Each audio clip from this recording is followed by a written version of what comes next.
在雙文化的環境中養育下一代。5. 中美文化對學習有不同嘅定義。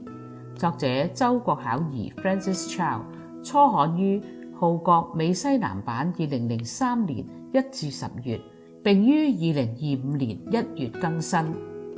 如果你仍然持守住中國傳統嘅觀念，認為正襟危坐同埋洗耳恭聽咁抄寫背誦先至係真正嘅學習，咁樣你一定會對北美嘅教育感到失望，因為北美嘅教育方針，特別係對學齡前同埋小學嘅兒童，都強調透過觀感，從遊戲同埋小組活動當中鼓勵兒童學習。可惜有啲父母認為暢遊、做手工、大小肌肉同埋各團體嘅活動係雕蟲小技，只係希望兒女能夠學到更多嘅課本知識。老師藉住遊戲同埋活動嚟到引導學前班同埋小學低年級嘅兒童學習。對兒童嚟講，遊戲同埋小組活動唔單止係一種消磨時間嘅娛樂，相反，透過有趣嘅遊戲同埋活動，兒童喺輕鬆嘅氣氛當中設身處地咁參與學習，能夠對自己以及外界有更深嘅認識，並且可以促進佢哋嘅智力發展。因為佢哋喺參與呢啲活動嘅時候，係要運用思考力、創造力、分析力、計算力、記憶力、變通同埋適應嘅能力，通過言語同埋行動嚟到表達自己同埋解決問題。遊戲亦都能夠協助兒童發展社交同埋自理嘅能力。喺團體當中同其他人一齊工作遊戲，兒童學習彼此模仿同埋照顧，互相尊重同埋分享，以及遵守紀律。此外，亦都可以鍛鍊兒童大小肌肉嘅發展，以及手眼睛配合嘅能力。從呢一啲嘅活動獲得嘅經驗同埋學習，比只係靠老師單向式嘅知識傳遞同埋學生各自嘅書寫背誦，實在係豐富得多。表面上呢啲活動就好似係自然產生，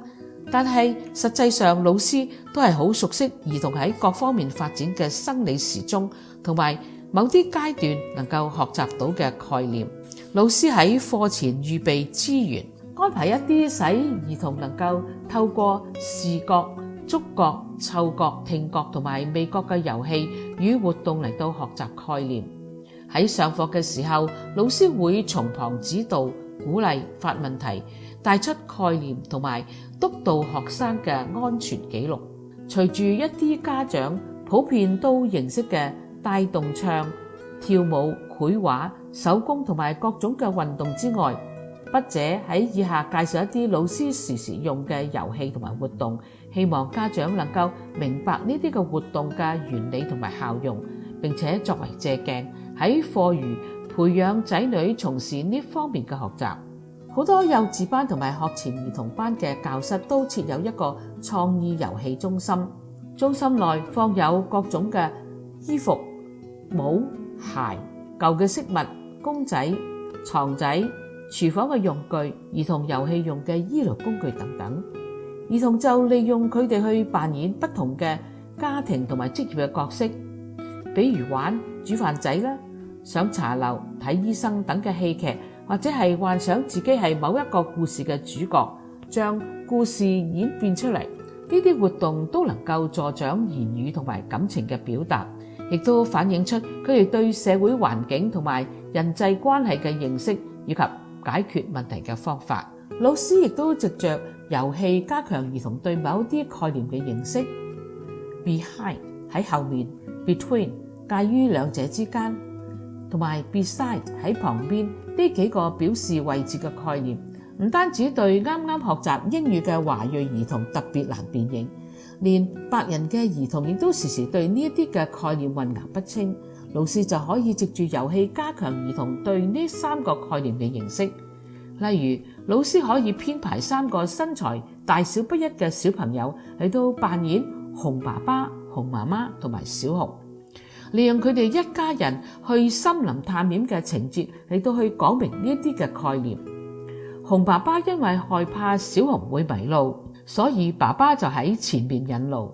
小熊走喺爸爸同埋媽媽嘅中間，即係 between， 媽媽就喺後邊 behind 嚟到保護小熊。小熊一不小心跌親，媽媽連忙就跑到佢嘅身邊 beside 嚟到抱起佢。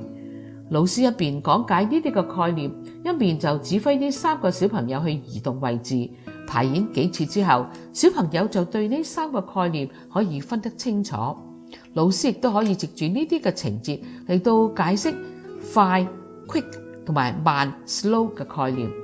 佢可以請班上面嘅朋友一時模仿熊爸爸走路走得好快，一時又可以模仿小熊走得好慢。因為3個小朋友嘅身材大小不一，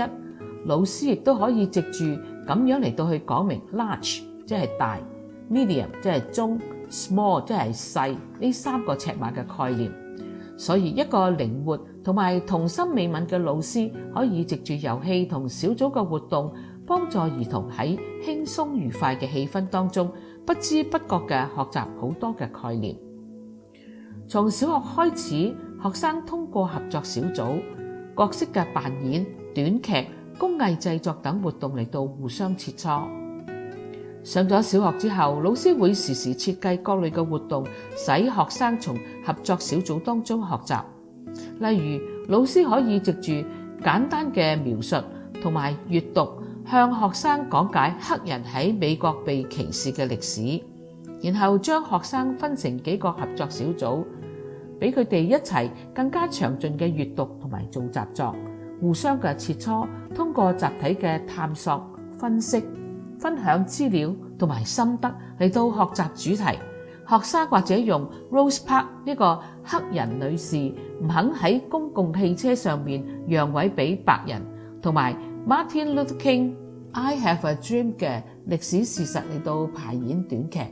部分嘅學生可以利用史實嚟到去製作海報，或者扮演記者作現場嘅報導。呢種嘅學習就係經過眼導、心導、口導、手導、耳導，亦都通過閱讀同埋書寫，比較填鴨式嘅學習更加具有啟發性，亦都能夠幫助學童學習遵守規則、同人合作同埋互相分享嘅技巧。高中嘅學習從校園延伸到社會，除咗上述嘅學習方式之外，上咗高中之後，有好多個學校都會鼓勵學生參加模擬真實嘅審判 mock trial 嘅比賽。學生團隊嘅成員扮演證人、律師同埋法警嘅角色，去了解法律嘅制度、法庭嘅程序同埋法律嘅概念。模擬審判唔單止可以提升學生嘅思考同埋分析能力、公開演說技巧同埋公民權利以及責任意識，亦都可以培養團體精神。能夠掌握呢啲嘅技能，會對學生做人處世有好大嘅幫助，